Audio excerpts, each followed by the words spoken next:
Sorry, I'm sharing the wrong window.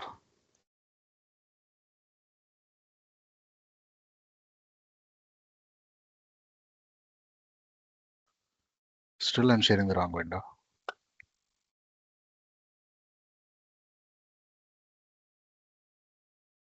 All right. Okay. Mm. So, welcome to the session on Gen AI. So, generative AI has been the buzzword in the industry. Of late, we are hearing very often that uh, generate the kind of revolution that generative AI is bringing into picture. So, we'll have a quick introduction of how this concept of AI started and where the application of AI will actually help us in terms of effective delivery of projects and where it can really make the project manager's life easy when it comes to managing um, the projects and delivery of the projects. Not only that, but the buzz question in the industry that speaks about um, can AI replace us, the project manager, for that matter? So we will try to get an answer towards the end of the session. We'll try to have a discussion around it. We will have our views shared. And today, for this webinar, it is kind of structured like uh, I will give you a quick overview of how this AI has evolved and what are the different areas of application because AI the word AI is something which is widely used in today's world, and we actually, without knowing that we are specifically speaking about AI or using AI, we actually use it in day-to-day activities. But intentionally making the best use of it and leveraging the capability to make our life easy in terms of project management is something what our primary focus is. All right. So coming to the quick background. So AI, the roots of AI lays back to 1940s, where the original neural networks have been started during the World War II. That is when that Turing machines have come out to decode the code language that has been sent by the other nations. So Germans predominantly started using that. So the foundation lays back many decades before. So it's 1940s onwards. It is there. As it started evolving, if you see the roadmap, the world's first chatbot has come into picture existence in 1960s itself. So we use chatbots on every website today, but the foundation for that is laid sometime in 1960s, almost 5 decades, 5 to 6 decades before. Then the predominantly the word AI um, came into a picture in 90s and 2000s, somewhere around that. So that is where the big buzz is created around the world. The chess world champion has been defeated by the IBM's Watson. So that is the artificial intelligence program that they spoke about. And in fact, over a period of time, it started evolving. So Watson, when it first competed with the chess champion, it actually lost. So the chess champion won, the Russian champion I'm speaking about. And over a period of time, when IBM took it back and then it started revising the machines and upgrading the machines, then that is when it actually could defeat the chess champion as well. Now, if you look at this, there has been a trend. So, artificial intelligence machines that we are using, the applications that we are using, they are not up to the mark, they're not accurate, but they keep learning as we move forward. So, then came another machine where the Go game in China, Chinese Go game, which is much more complex and much more probabilities are there. That is the place where the actual neural networks have come into picture. So if you look at Watson, so it predominantly works on the if condition. What if this move happens? What are the probabilities? And based on that, it kinds of comes back. But when it comes to Go, it has many millions of combinations where the move can happen. So that is when the processing power of the machines come into picture, and every move it started learning on its own, and then it started storing inside the neurons, like how we store in the brain. So artificial neurons are created in terms of a neural network, and it started storing the data from which it learns and starts predicting the moves. It starts generating the new moves. So that is where the foundation for generative AI comes into picture. So artificial intelligence is the broader umbrella in which we have multiple um, applications of artificial intelligence.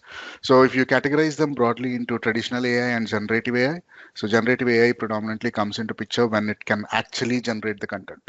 So the content can be a new move, a new strategy, a new suggestion based on the data, a new insights that it can provide to us based on the data.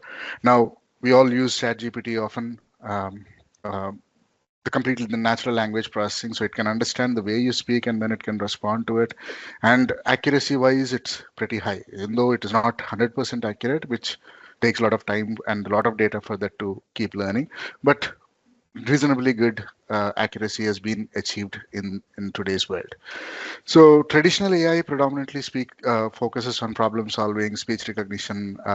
We all use the transcripts and the translations that we speak about. So those things and decision making, uh, giving the insights, analytics. So this part predominantly focuses on traditional artificial intelligence, whereas generative AI can generate more data, and which human brain cannot think it with this computing power. It can generate additional things and then keep giving us. So there are multiple applications to it, like starting uh, now you see my virtual background here. So it recognizes me, cuts me off, cuts my background off, and replaces it with something else. So this is also one application of artificial intelligence. It recognizes the person.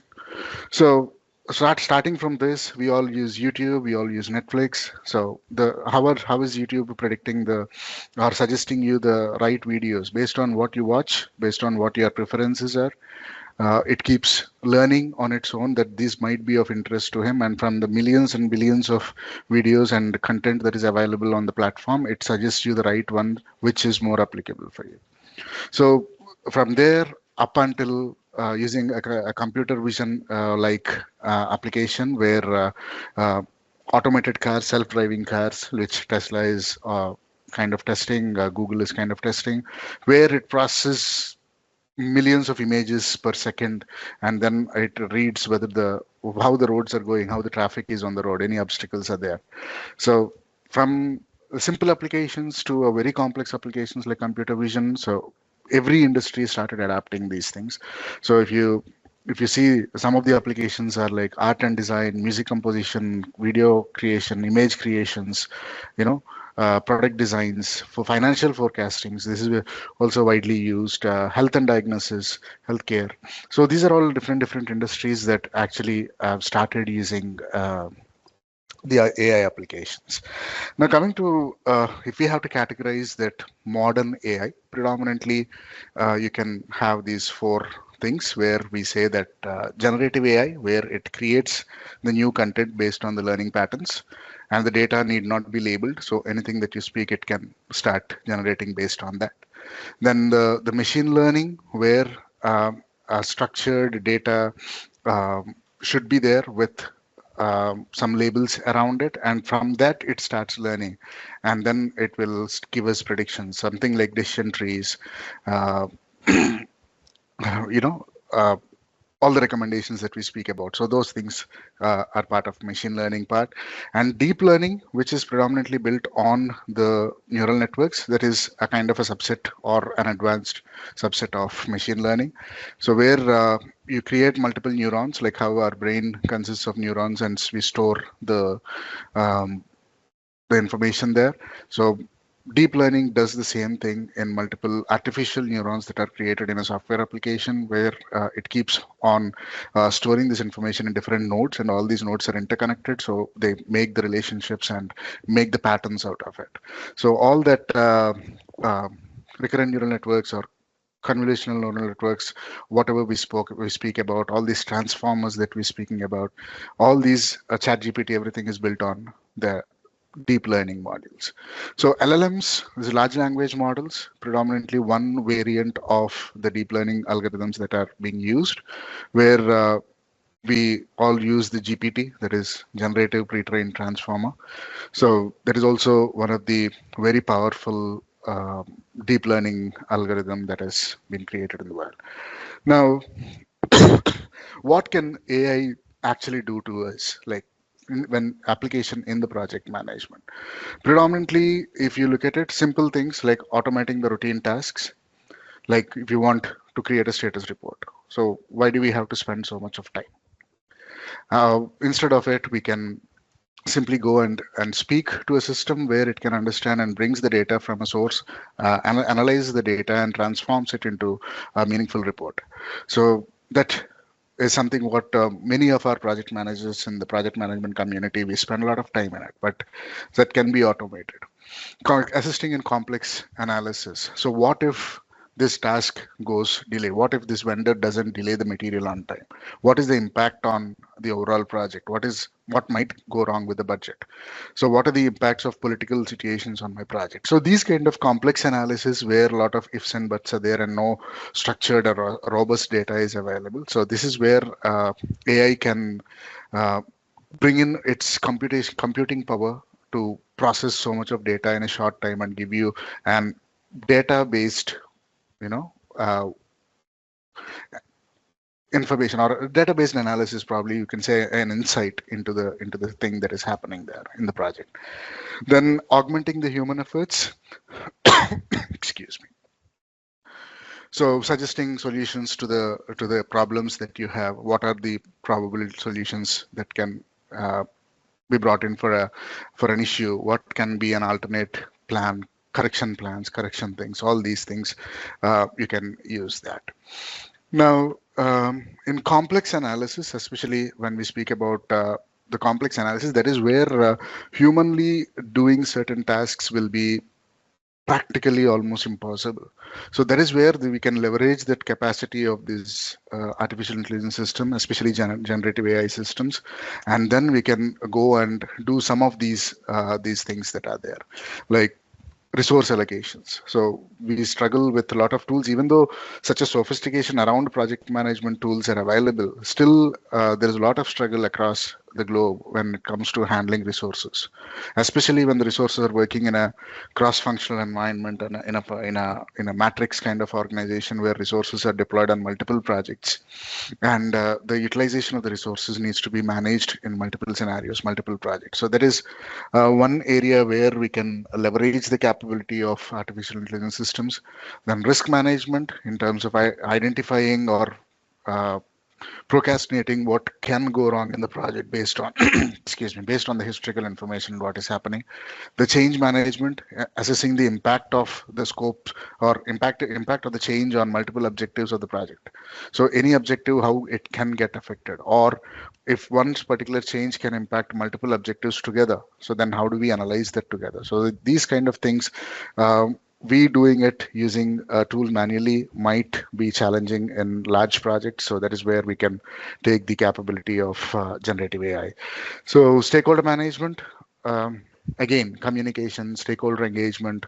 So engaging the stakeholders throughout the project has been of utmost importance in project management, which can actually add a lot of value to the project.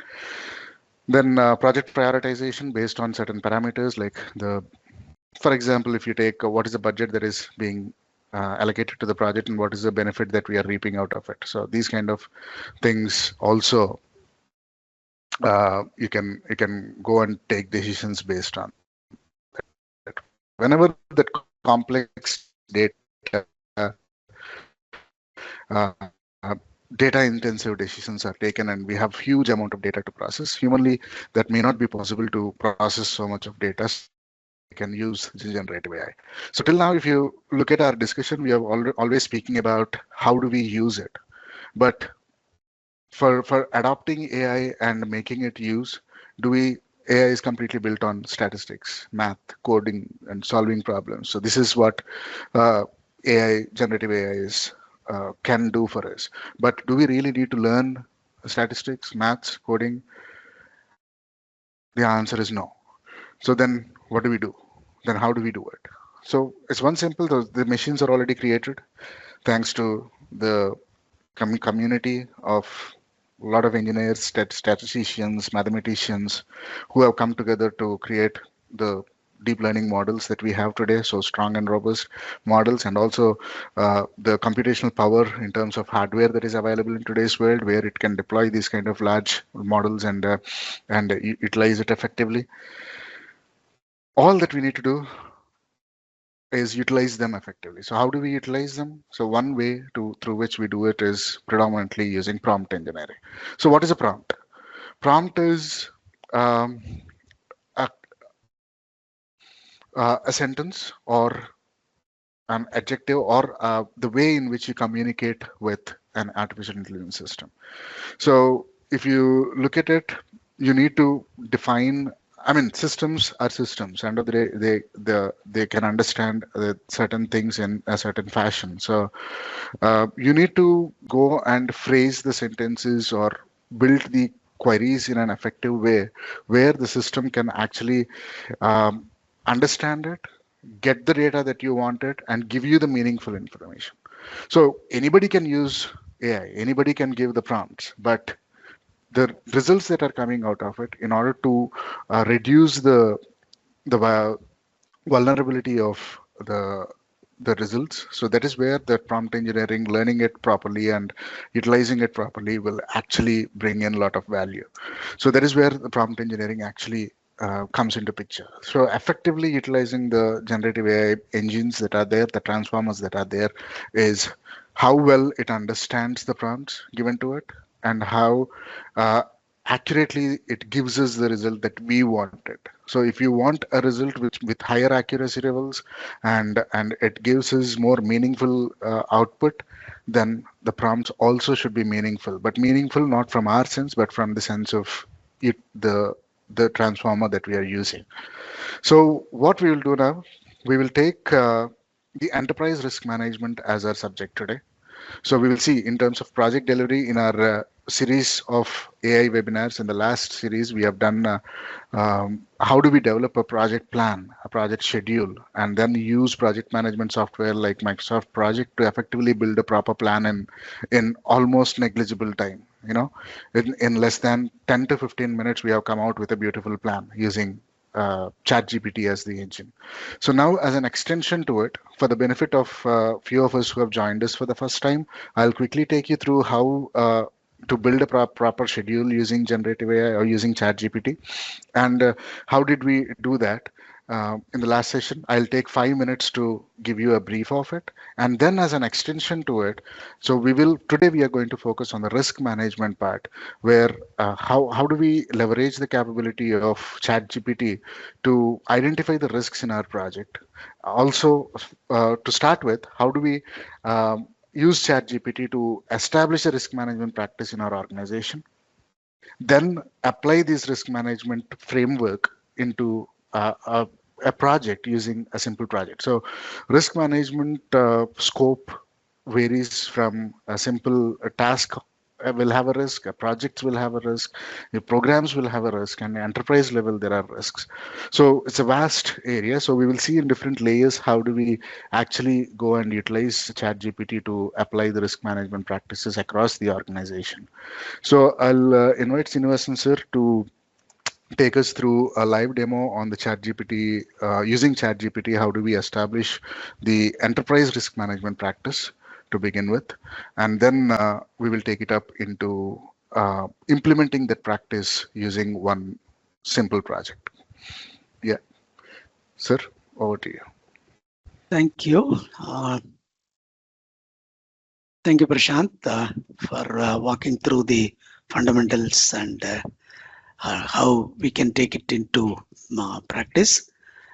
And all the audience, thanks for subscribing. And we are still learning. Some of you here may be much more advanced. Some of you may be here for the first time. So since we have not done much of audience analysis, okay, please, if we are preliminary, take it. If you are advanced, ask for any clarifications. We are free to answer. So what I'll do is I will see, since we are doing management training, management consulting, that is our focus area, and we are passionate about it, and how this can basically simplify some of our efforts. I remember way back in 1990s when we implemented ISO 9000 for my company. It took more than a year to establish a quality management system cutting across 6-7 departments. Later, during somewhere around 2003, 2005, when I was program manager for CMMI implementation, it took again about 15 months to establish the system and performing the audit and then get ourselves accredited. So we thought we'll take a simple use case in terms of how do we move an organization into a enterprise risk management practice. Now, being an RMP, I know the methodologies, and also we came across our own clients who basically for months together or even more than a year struggling to establish a good risk management framework, practice, and then change management and adoption. But on the other hand, it is so critical now. Organization comes from a top-down view. Everything revolves around risks and opportunities. How do we strategize? How do we take initiatives, etc. All right, so this is the background, and how, when we put in the brochure, how we can achieve probably a 10x acceleration in terms of a rollout of such a complex change-oriented concept. So what you see on the screen is basically an enterprise app developed by our Provi team as a vehicle to transform a company in terms of ERM journey. So in any of the, you can basically scale it to any other management methodologies. But if you look at it on the left side, we have basically 3-4 layers. Okay, governance, roles and responsibilities is one layer. Risk governance that needs to be established. And then the next tier is methodology that comprises of processes, the workflow, and then approvals and other stuff. And then you have a separate category called tools and techniques. From an operational strategy perspective, organization should constantly introspect from an internal perspective and from an external environment perspective. So we have used 3 key analysis: PESTEL analysis for enterprise external factors, and McKinsey 7S analysis for internal factors, and then SWOT for every need to bring out these kind of risks and opportunities at various levels. And then finally, in terms of decision making and then viewing how they are doing, there is a dashboard and reports. So this is the broad level. What I'll do now is I'll turn to this one, ChatGPT, where we will basically look at 1 second. I'll just take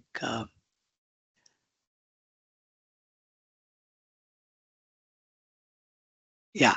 So instead of taking a lot of time to do some typing and other stuff, I will basically minimize to get one few scripts that were written before that. Just give me a moment. So are you searching for any of the existing things that you have done? I just re-enable this. Give me 1 second. Okay. Yeah.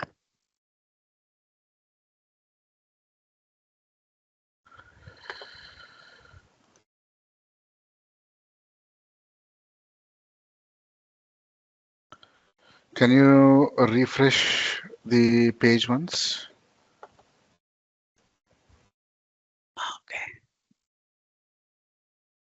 Am I audible? Oh, Yeah. Quite audible.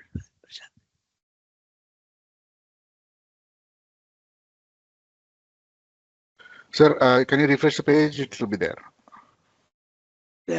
My ERM page. Yes, sir. No, Okay. the ChatGPT browser tab. You can have it. Yeah. Okay. Yeah, I think one is universal, sir. I should move up, no? Yes, sir. Yeah, I got it. Okay. Yeah.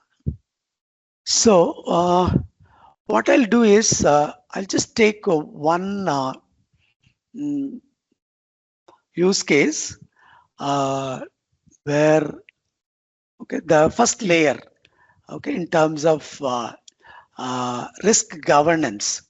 I'll take oil and gas industry as a use case, and I'll ask the system prescribes a governance framework for an organization uh, that comprises of 1 second. Okay. Prescribe a risk governance framework. Okay, with the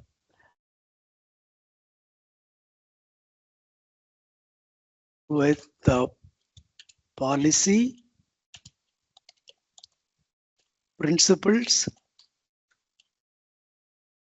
and objectives for an oil and gas industry to establish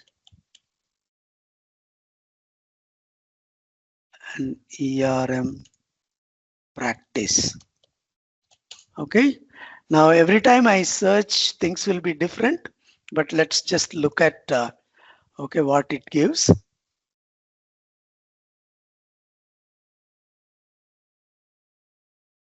So you see here, maybe within 30 seconds, you get what should be the risk policy for an oil and gas industry, and then what are the core principles alignment with organization strategic objectives. It should be a proactive preventive approach. It should be holistic and integrated. It should focus on compliance, accountability, how stakeholder engagement, and continuous improvement. And what are the core objectives of enterprise risk management, and what should be the framework components in terms of the roles, responsibilities, and the processes, etc., and the implementation guidelines. I understand just to arrive at this, it takes probably 3 to 4 weeks, with multiple meetings. But now, even now, those meetings will be there, but we will have a strong background information with which we can just go and walk through with the customer and tailor it to that specific industry, and it will have a policy with properly framed and other things. Now, having done that, I'll come back to my system, and then once it is agreed with the people and key stakeholders, come back here. What should be the risk governance? So here, if you look at it, so it has a risk policy, it has a risk set of objectives and principles, and then what are the core principles and the other related items. So I can basically document it, get it approved, baseline it. And then I move on to the core roles and responsibilities. So in the first prompt itself, I can do that, or I can go and refine it. Tell me what are the core roles in terms of chief risk officer, risk champion, risk owner, risk action owner, individual department sparks, and the role of project manager, program manager, operation head, head of the department when it comes to risk management practice. What I found is almost 80% accurate. It gives you very clearly. I need to take it, align it to the specific people, come back here and create the respective roles and responsibilities. So who is going to take a specific role, and then what is the role? So role here: risk sponsor, risk champion, risk department spoke, location spoke, risk owner, action owner, HOD, project manager, program manager. So I create a risk oriented organization structure for ERM. So what is important is try to give a foundational document and then brainstorm it with specific owners, one meeting with potential roles, responsibilities, come back and build the org structure, define the roles and responsibilities, get it agreed, baseline them. And then I move on to risk methodology. Okay, so risk methodology, I guess all of you here who all know very well. Okay, I have looked at least 4-5 the international standards and methodologies. More or less everything speaks about the same cycle.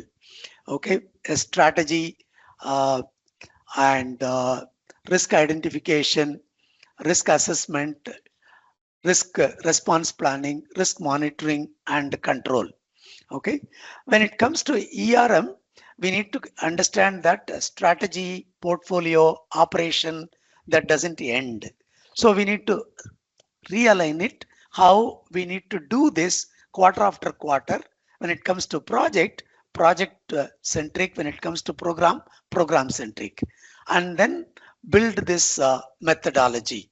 So if for the first time we can put another one prompt, okay, suggest me a methodology and a workflow, and what are the key attributes for each of the stage. And this has been done, and you see that a very robust methodology is brought in. So now I'll ask Prashant to, for the same oil and gas industry use case, quickly build a risk register, probably with the top 10 or 15 risks, and then give a potential analysis response plan, and we can take it as a starting point to do the management workshop with the key stakeholders. Okay, Prashant, will you use the same oil and gas industry and then quickly build a risk register? I'll do that, sir. But before that, I'll quickly give a quick recap on what we have done as a part of our first we'll give it at the end, series. No, Prashant. Yeah, we'll do that. It is actually built together. Okay. Okay. Yeah. Let me take it that way. So I'll go and I'll share my screen. You can see my screen, right? All right. So I'll pull up a ChatGPT window, and I'll open a new chat. Now, what I'm trying to do is first, in terms of project delivery, so how do we kind of take this, build up, first we need to make the system understand what project is about. So instead of me going and telling the system that this is a project, what I'm trying to do, I'll first quickly give you what we have done in our last session of the webinar, where we built a proper project schedule and then we used it to export it into project management information system, and then we tried building a project plan there. So for that, what I'll do is I'll go and quickly say that build a project plan in a tabular format.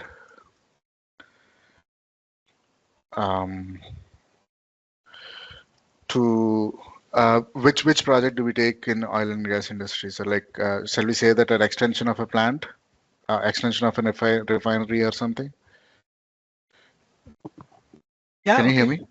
Yeah. Yeah.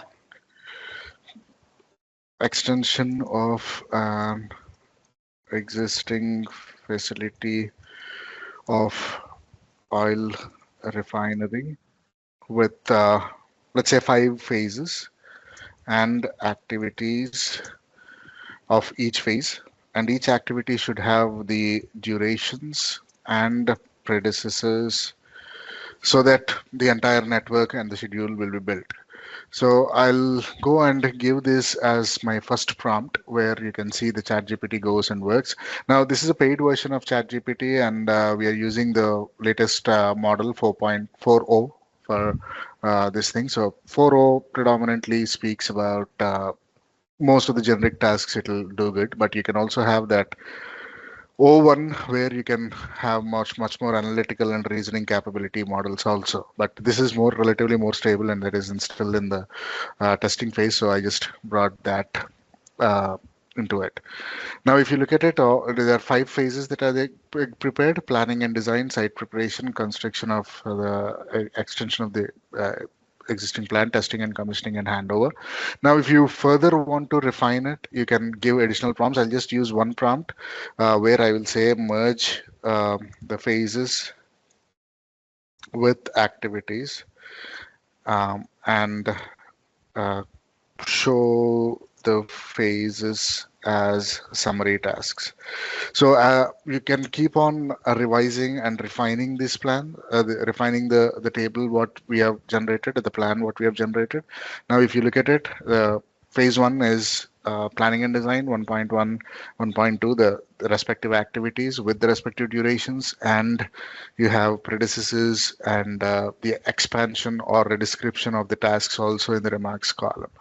So this is the plan that we have built, which you can simply go and say that export this plan into an Excel sheet. And this is a paid functionality of ChatGPT where it can read the data from the files and also put the data into files. So free version doesn't have this. Yeah, Mr. Gokul, are you trying to speak something? 12:30 వరకు వాళ్ళు చేయరండి. యాక్చువల్‌గా 11:30 వరకు చేయాలి. వాళ్ళు 10:30, Okay, 11 close I'll చేస్తారు. just mute him. Okay, I'm just muting him. So now if you look at it, it's analyzing and then it will create the Excel sheet. So that Excel sheet, you directly import, download it onto your desktop. You just click on the link and it can download the file.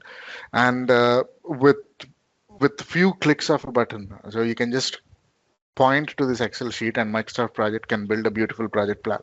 So that is what we have done in our previous webinar. I'm not going to do it again. So we have the recordings available on our YouTube channel. Please visit the YouTube channel, and we'll also share the link to all of you for the YouTube channel and the previous webinar along with the presentation deck what we have used. So you can visit the YouTube channel to go and look at how do we build a proper schedule using Microsoft Project from the project plan that we have taken it.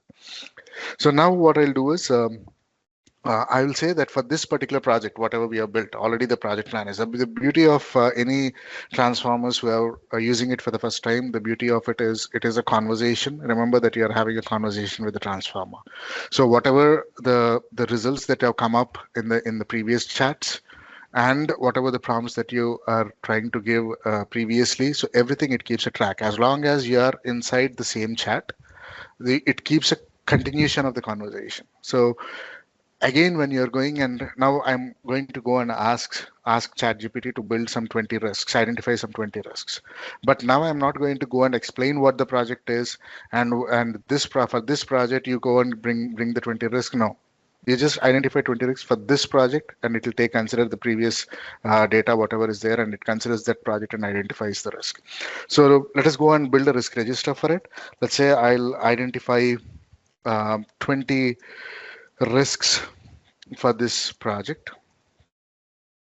Like, as I said, with the additional information like the likelihood is the probability, and the impact for both pre-mitigation and post-mitigation, likelihood and impact, so that it will calculate the score, so that it will be easy for us to analyze and prioritize the risks, which are top priority risk, what are low priority risk, which you can keep it in the watch list. So that part you can do it. And also along with that, you prepare a response strategy and the response action, and all of this together you give it in a tabular format. So this is important because this is a LLM, large language model. If you don't mention in which format you need it, it will start giving you in the form of a text description. So if it is in tabular format, it is easy for us to go and use any applications like ERM, what you have seen, the Power ERM that we spoke about. You can just directly go and bring it into it. So that is how it works. Now, if you start looking at it, it starts with the risk ID, description of the risk name, likelihood, impact, um, pre-mitigation, post-mitigation, then the response strategy, and the response action also. Now, likelihood and the pre and post-mitigation scores are Mr. Gokul. బాగుండాలి. చాలా sources non veg నుంచే వస్తాయి కదా Mr. Claim. Mr. Gokul, are you trying to speak to us? Mhm. Okay. So I'm unable to mute him also. Okay. All right. Okay. So now you can see the risk name, the impacts and also all are there. So now one thing what we have to do is we have to kind of tame this risk register to be in alignment with the system that we're using. Now, if you see likelihood, impact and all, high, medium, low is the scale that they've used it, but I cannot import the same structure into my tool. So what my tool, my ERM tool is predominantly designed in such a way that it assesses the impact in terms of numbers 1 to 5 on a scale of 1 to 5. So what I'll do is give the likelihood and impact on a scale of 1 to 5 and and also give the risk score. Now, if I say this, what happens? So now it starts building it. Now you can see there is the score being rewritten in form of the numbers, and also there is the score that is being calculated and added. Now, further, if you want to go and further take one more step, you can also add the risk categorization, whether it's risk is not always about something that is going bad. It's not always about the threats. You can also identify the opportunities and bring those opportunities into picture. So if you want to do that, I can prepare the next prompt in the meantime. I'll say add one more column by name. Risk type and the value, the value as threat or opportunity. And along with that, what I'll do is I'll rename the columns,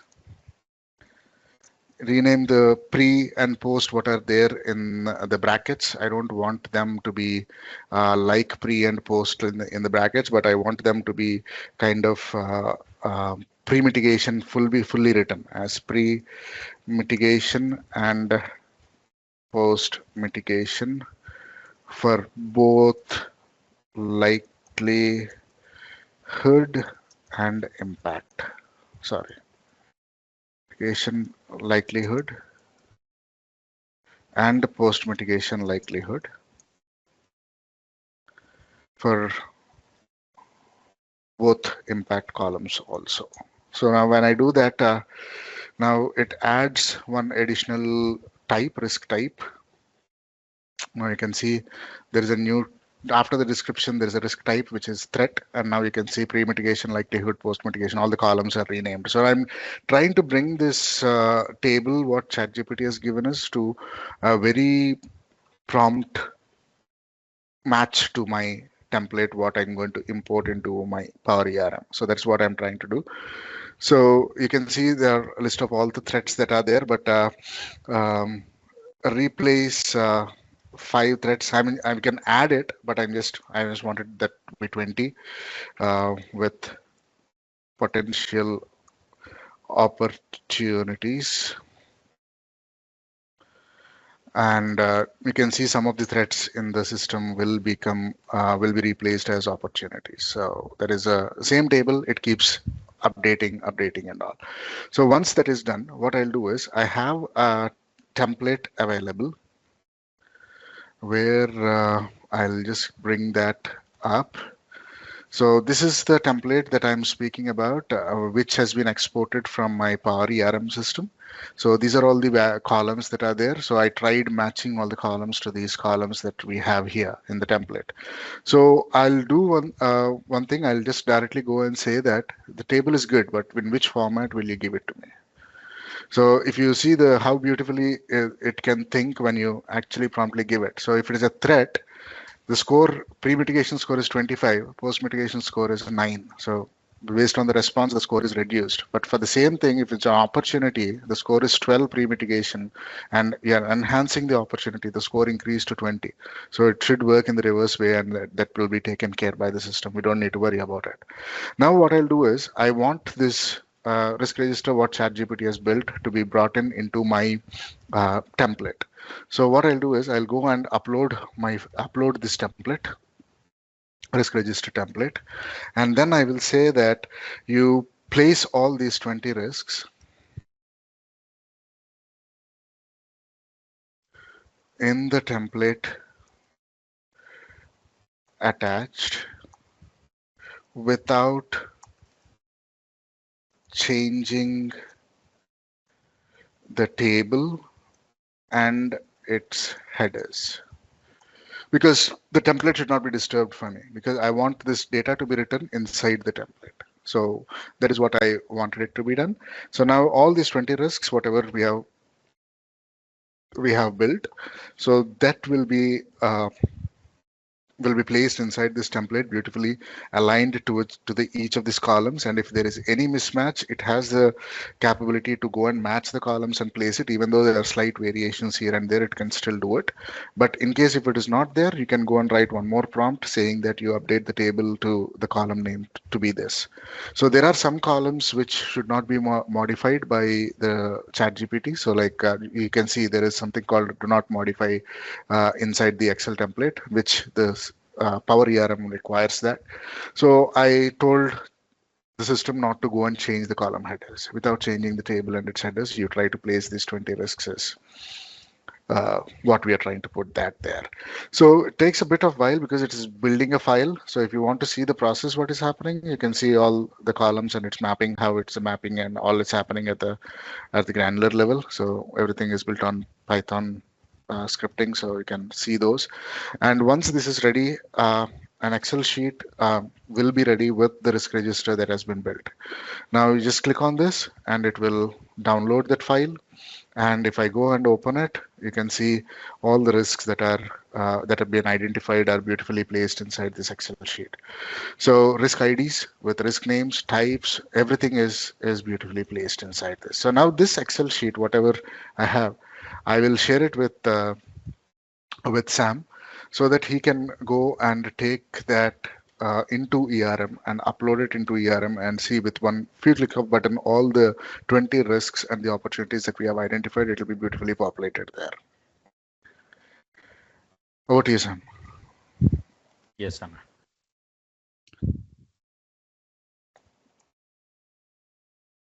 Is my screen visible to all of you? Yes, Sam. All the All best. right. Yeah. So now that we enter into the Power ERM, the solution, especially inside the risk methodology. So these are all the pre-existing risks. Now I will go and import that Excel what I received, what I have downloaded just now. There is a feature to import that Excel. So I choose the file. I'll go to my desktop and then click on the Excel. And it takes, as Prashant was telling, it takes very few clicks to bring all the risks from the Excel. I'll click next. And then I say before I just finish the import, I'll just review my mapping. So as he said, there are some of the things which will not be mapped from ERM, so from ChatGPT, so which I will map them manually, but other things are good. I'll finish my import and I'll confirm it, and data has been submitted. Okay, so I click on the track progress. I would get some progress here, what is happening in the backend. And then I will go and click on done. And then if I just click one refresh, all these ID numbers 1 to 20 would come here. So whatever is generated right now, these are all okay. So the latest 1 to 20 are the risks that has been copied from Excel sheet to the Power ERM. Now I'll take you to one of these the risk. If I click open, and if workflow, predetermined workflow has been there. So we are in the ideation. Okay, so followed by assessment, response planning, monitoring. We'll see stage by stage. So this is the data pre-populated already from the Excel, and I would need to give the owner of this risk, okay, and the manager of this risk. Since these are all these two are the mandatory fields, I'll click on save from the top. And then I'll take to the next stage. So other things are there. So I'll click on the next stage. This will take me to the assessment. So especially in this, so the pre-mitigation, even here. Okay, so we have brought the data from Excel. So you don't need to do anything. So this is there, and then I'll click assessment and click on the next stage. This will now take me to response planning. The same what he has created. So you'll see the response action as well. Okay, the other things, other data has been populated. Okay, and we can also see the post mitigation from the Excel data. Ideally, we need to create here and then manually do every cell. So now that from the Excel, it has been pre-populated. Then what I'll do, I'll take this to monitoring. I click and then click on the next stage. Okay, so this will take me to monitoring, and you'll see the new additional tabs that are added, which is the risk report. This is what the final stage for us. So we can realize that as part, I mean, like this as a heat map, the risk status. You'll see the name of the risk, and then the mitigation category, pre-mitigation. Now that it has become low, part of post mitigation, and it is still open, and you can see the report like this. All right. That's a simple flow for the risk from the identification till you monitor the risk.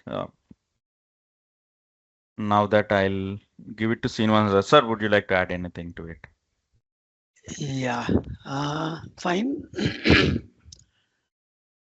So you want me to continue? Yes, sir. Okay, okay, yeah. 1 second.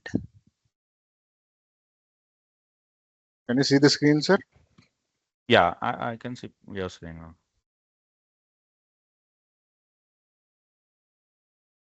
Yeah, Zoom no, but Teams no. Yes, sir. Yeah. Are you sharing it, or you want me to share I'm the sharing, paper? I'm sharing it. Okay. Okay. Let me go here. I'll open what Sam completed.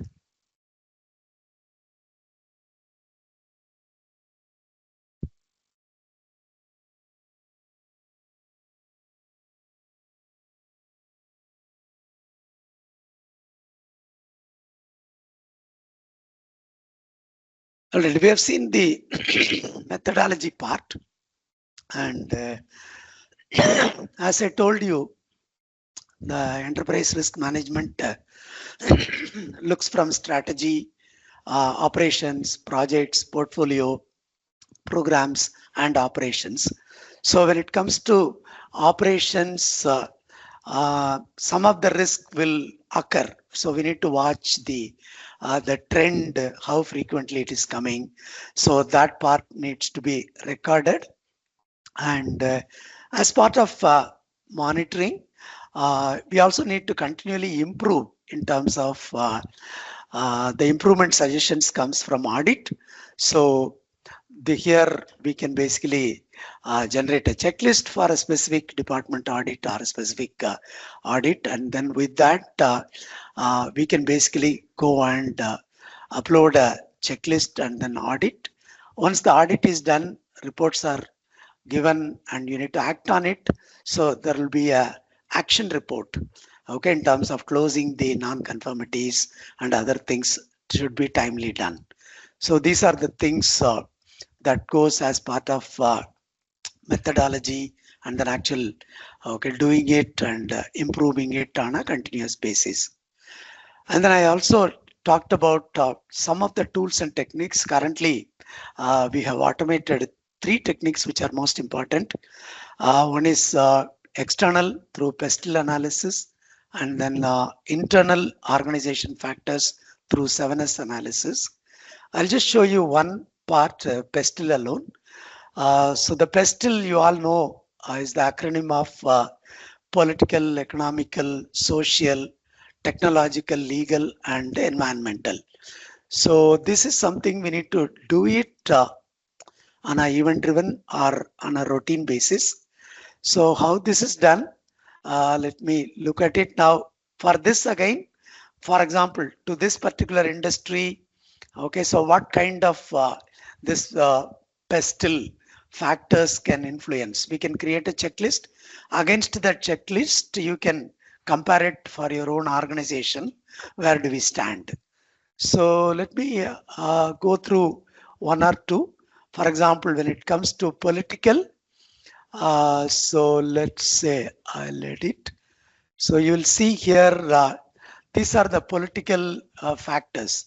Okay, how the government policy is. Okay, the policy then, is it highly favorable, favorable, neutral, or unfavorable, highly unfavorable? Now, based on this, basically a score will be generated, okay, for each of this factor, and then so you can save it, and then you can go on multiple iterations through various factors, internal factors and external factors. And then finally, okay, basically in the details page, you will see that political score, economic score, social score, technological score. Okay, so this is the total weightage of the pestle analysis will be worked out through each of these tabs. The same is the case with 7S. So you can go and do it in terms of organization strategy, structure, systems, shared values, style of the leadership and management staff in terms of capability and other stuffs. So we can do it and see what is the overall strength of the organization. Now, having done all these things in every area, if you look at it, for example, in a pestle analysis, if I pick up a specific analysis and then go to a specific factor where, okay, so let's say I'll go here. Finally, it can trigger an opportunity or threat or even an initiative. Okay, so you can go and, okay, if you see that the current government change is not so good for this specific industry, there is a threat. Now that from here we can move it to our risk master, risk register, and then go and put the action, what we need to do, okay, in the near term. Okay, what are the action plan and need to be timely closed. So in any of this analysis, for all the identified factors, you can segment which of them are threats, which of them are opportunities, and then what should be the response strategy and all. And of course, one of the important aspect is the governance oversight. So where, okay, we can go and periodical analysis at the function level, unit level, overall corporate level. So we can go and look through it. So overall risk governance and then risk dashboard. So that will basically give the the master list at the enterprise level and other various indicators in terms of what is the total count, what are the statuses in which category, and then the detailed analysis in terms of both visual as well as objective, who owns it, how many of them are closed. So this can be segmented at the business unit level, and it can be segmented at the location level, department level, project level, program level. So this could be one stop shop where everyone can do their own respective analysis.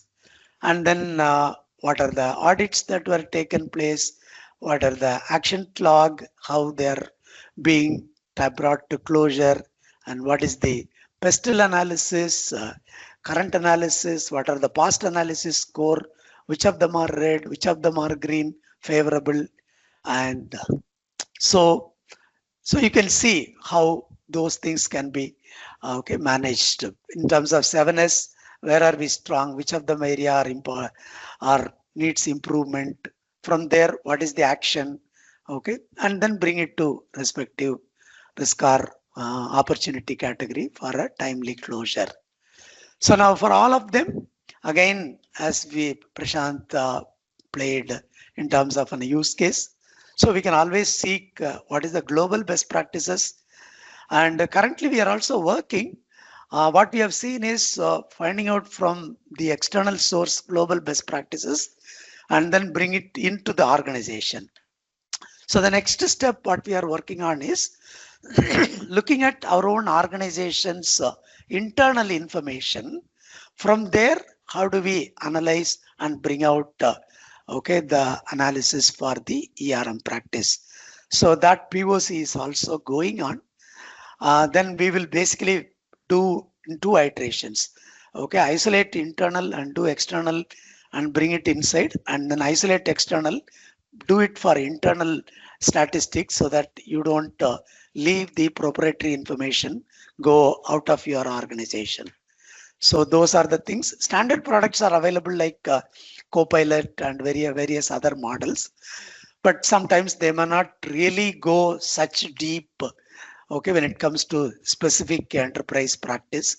So we are working on our own kind of tooling, so that will work within the tool, within this portal to do those analysis specific to the industry.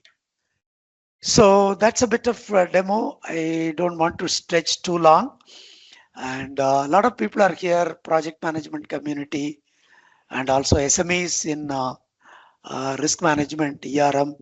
So this is an experiment learning. So we would like to hear from you, your feedback and which areas that we should focus on, improve. And if you find any specific activity to be done within your organization, we can always come and help you, in terms of knowledge transfer or in terms of some specific work to be done to establish either PMO practice or ERM practice or any other thing within your industry. In fact, what I have shown last time, what we have shown this time, it could be very common to any kind of management framework, methodology rollout within the organization. So all we need to do is extend it to the specific standards and methodologies. So which as process experts will be able to guide you to do that. So I will leave this here for a time of Q&A so that I can navigate in case if you want to see something within the application or in terms of prompt engineering. Please ask your questions and we'll be happy to answer. Yeah. Over to the audience.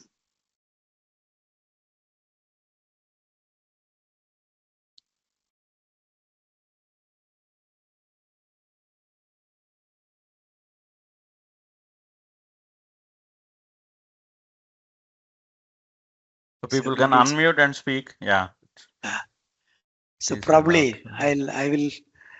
I will call out some known names, and then others can join. So I think Madam Mani Deepa is one of our long time ambassador for Provinces. Madam, what do you see, Madam?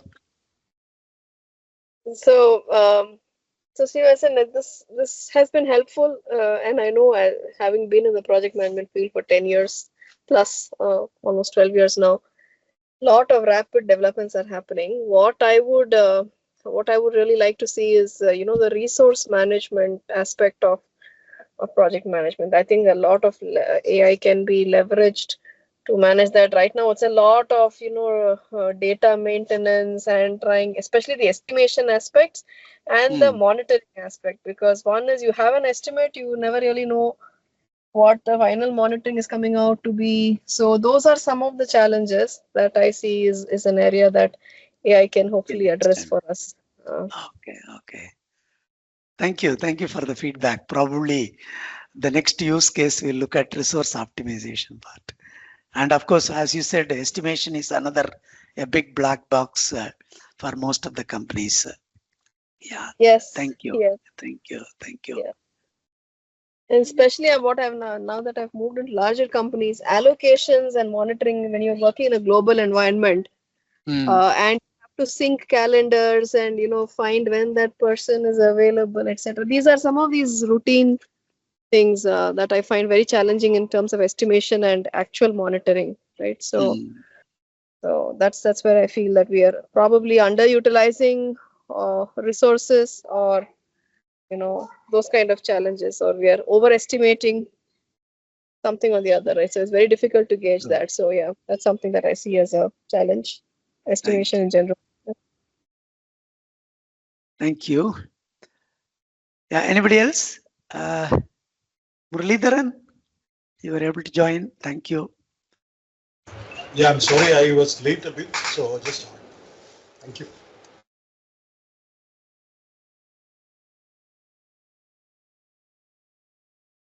You're able to hear me, right? Yeah, yes, Muralidharan. Okay. Very much. Yeah, so you worked on a lot of cyber security and other flavors of risk management. So what do you see how this interaction with Gen AI and the application in terms of rollout and user adoption, what do you see, Murali? Yeah, I think I missed the larger part of it since I joined late. I mean, it's an incredibly useful thing which to do. In fact, in case of ERM, I mean, this is really, really good. Sorry. I'll also see how in my particular areas like cybersecurity or information security management, how this can be adopted.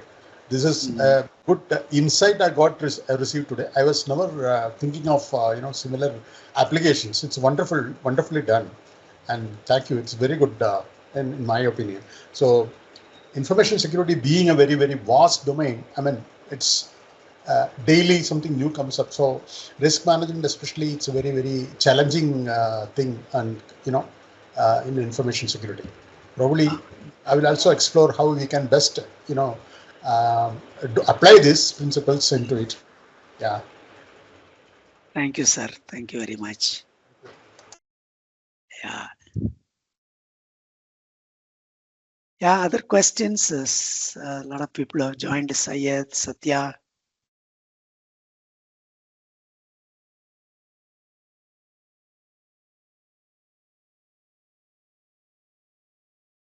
So one question I have is, so is it generating, you give the project details, are you using AI? Because I missed the initial part. So are you using AI to even identify and identify the risk even?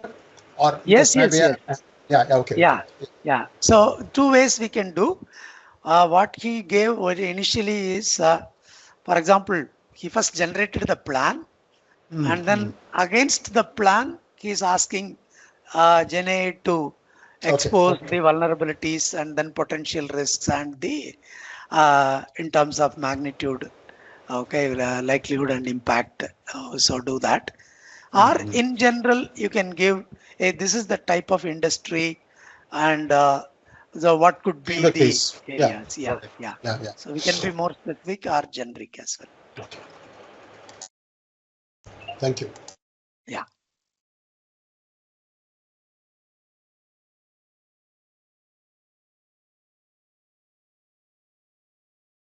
I've seen somebody from L&T. Mukesh Gandhi. How do you see from your perspective? Yeah, you are from infrastructure, Mukesh?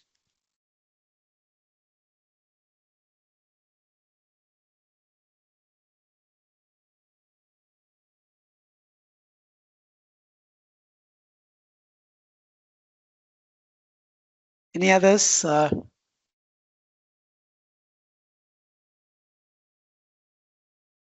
One more question. Yeah. We have Copilot, right? Microsoft Copilot.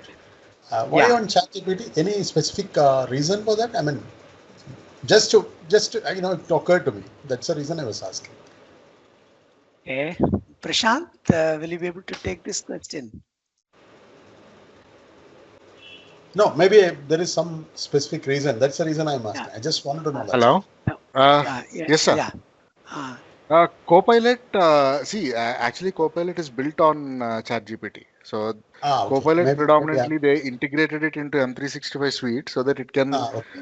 do a lot of work around your OneDrive. So it can get into documents of your OneDrive, which can be kind of more secured version of ChatGPT. You cannot kind of directly go and put that your secured sensitive information into ChatGPT, right? So with Copilot, it is very much limited to your tenant and to your organization. So okay. adoption of ChatGPT to an enterprise is probably you can call it as Copilot. Yeah. Okay. Thanks. Nice. Yeah.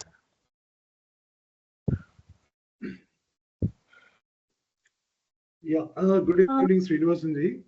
Yes, Satya. Yeah. Go ahead. I think okay. Let somebody complete, then I'll come back. Yeah. Carry on.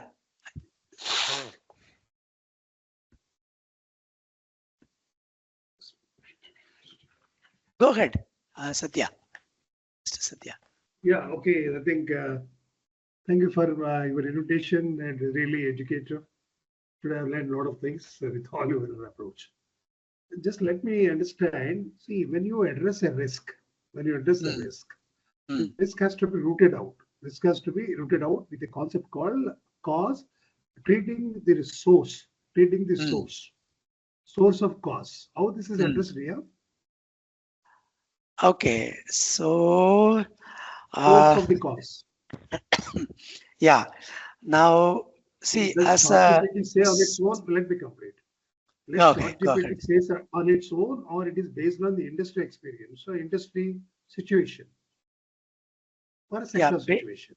Okay. Because ChatGPT cannot predict the current situation of my industry. Yeah. It can only give the events collected and maybe interpolated or maybe dynamically advancing it. Otherwise, is it to be a real story of the risks?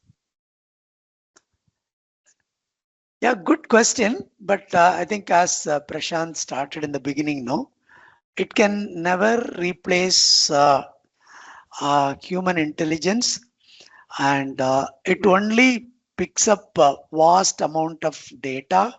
From there, it contextually analyzes and then answers your queries. So we need to basically prescribe the various parameters around that, and we'll get the solution. And again, the solution what we get in terms of root causes, okay, the means to address the root causes, we can do it, but it's only, I would say, an input for our team brainstorming. Okay, you get an input, put it before the team. Okay, in our context, is it relevant or irrelevant? If it is relevant, how do we make it more relevant? And what should be the real action plan that are agreed by us? So it only gives you, okay, something to begin with. but that something to begin with, instead of 0, it gives you somewhere around 40 to 60%. And then take it to 80% is our jobs, I believe, Satya. Okay, my second question to you, like you've been mentioning about the framework, what is your criteria of this framework? Is it based on the industry requirement or use any international frameworks? I think the framework what we have adapted is ISO 31000 and COSO, and also from a project program perspective, it aligns well with PMI risk management practice standard. Okay, so having said that, okay, to what extent it maps, it is basically subject to analysis and tailoring, because every industry wants their own unique adapted methodology. So what you see is, I would say broadly it aligns. I checked it. Okay, but specific practices, for example, risk categorization, on what basis you would like to categorize the risk? Source based, impact based, or function based, or project WBS based. So the company will have its own way of prescribing categories, but again, those things can be simply plugged in. Okay, you can just add a new category and then put up the lookup list and then add it to the system.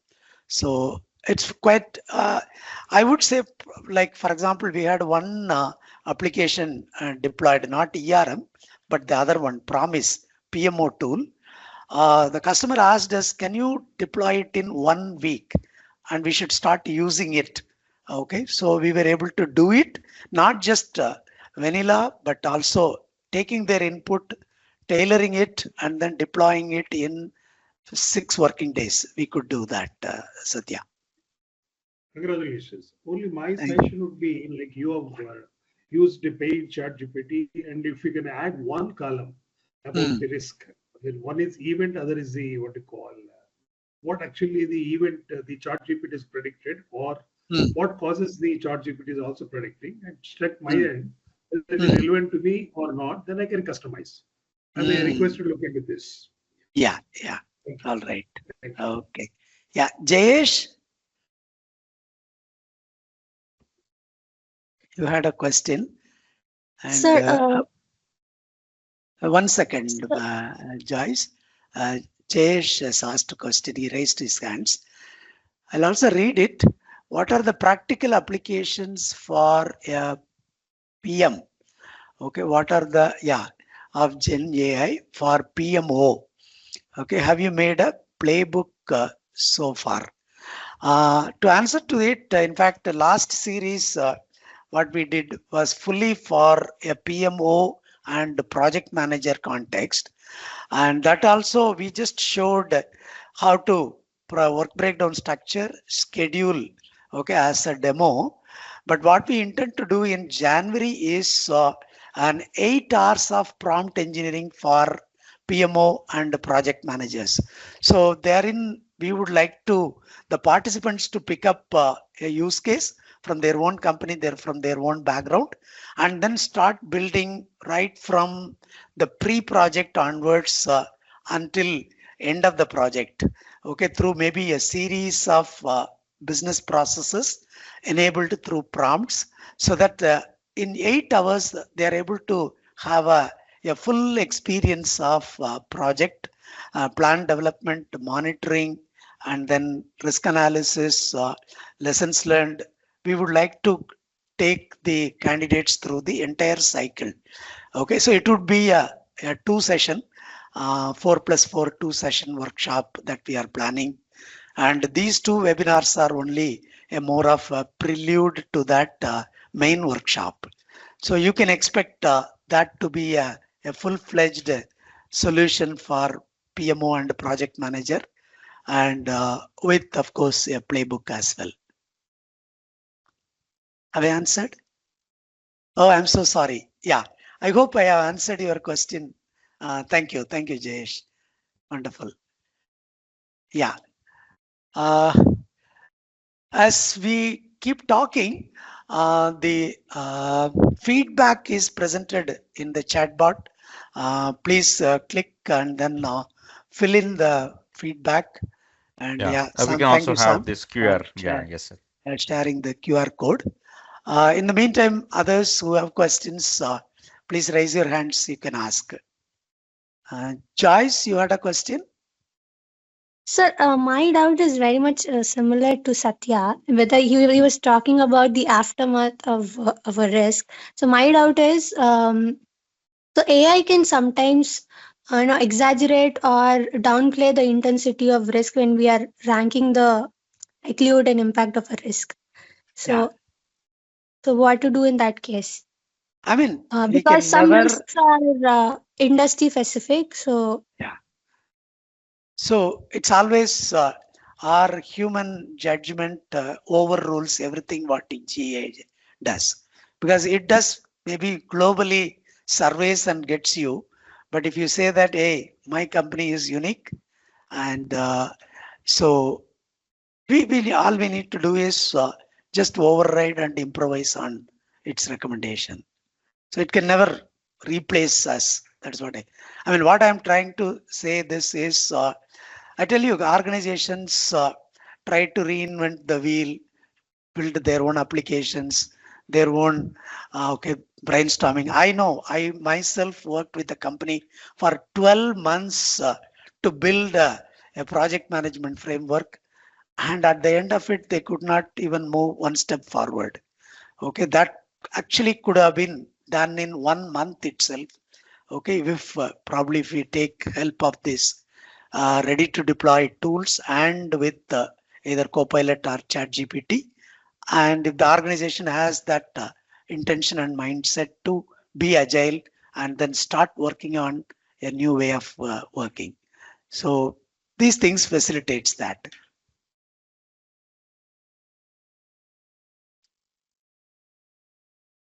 Good, thank you for all your questions and then patient listening. Yeah, still we'll keep this window open, and Yeah. any further questions you can ask. Please complete the feedback forms, because only then we can recognize and then give you the PDU certificate download. Okay, so you can